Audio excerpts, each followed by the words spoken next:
Wilson Morales from Black Women TV. Hello, Mr. Murphy. How's it going? What's going on, Wilson?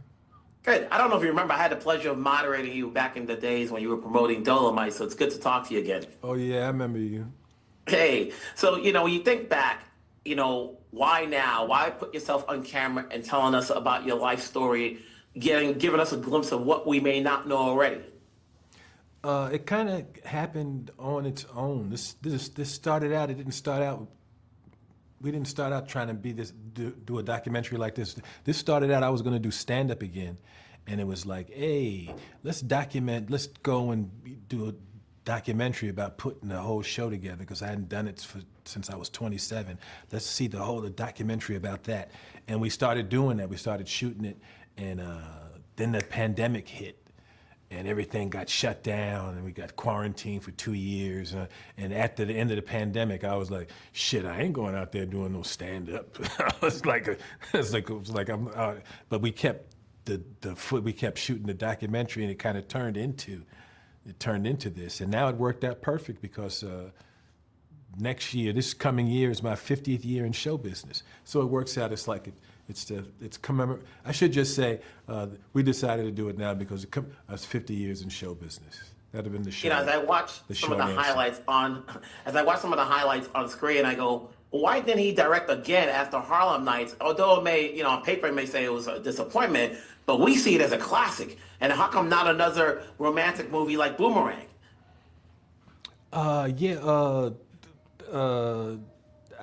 Harlem Nights, I was they traumatized me with the critics ripped me so bad, excuse me, that I didn't direct again. But now I want to direct again, and I love Harlem Nights now. Mm-hmm. And if you had to direct, again, do you have your list of all-star comedians you want to be in it? Yes, I do. And actually, there's a movie called "It's a Mad, Mad, Mad, Mad World." It's a remake of an old movie from the early '60s. Really classic comedy, and that movie had all the classic comedians of that era. Everybody's in that movie.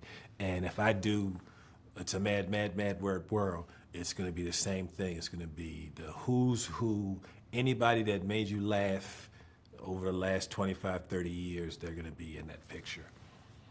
Not everybody's had the same career that you have had at the age you started, So for those actors out there, whether they're comedian or not, what do you tell them how to stay in the game when they've achieved a certain fame in their career? Because it's not always easy to maintain it and still be at a certain level. Yeah, I can't give advice or there's no pointers that I could give to say, oh, this is how you got to do it to get to long run. All I could say is that I've had a really long run because I was unique, and I love myself. So a lot of the stuff that, a lot of the bullshit that you have to navigate through in this business, especially a young person, when you get the whole world laid at your feet, the stuff that can be destructive. I never became self-destructive because at the root of it, I love myself. What do you want an audience to get who is now, we know your fame, but there's a young audience out there that's now catching up and they know your fame, but they probably haven't seen a lot of you outside of the films. Is there anything you want them to get from seing this documentary of yourself that you don't think we know about? And not just young people, everybody, nobody. I've been in this business 50 years and y'all don't know me. The only time y'all ever see me is when I do a interview to promote a movie or something, and I don't do a lot of press interview, I don't do the Hollywood circuit stuff, so y'all don't know me. And this is the first movie that kind of like, hey, here's my house. Here's what I think. This is how I feel. This is what I did, and that led to this, and this is going on right now in the world, but that wasn't going on back then, And I had a hand in some of the stuff that's different. I was part of the stuff. It's like a young person. Young people see me. I just been around their whole life, so they think that I walked out of heaven into Hollywood.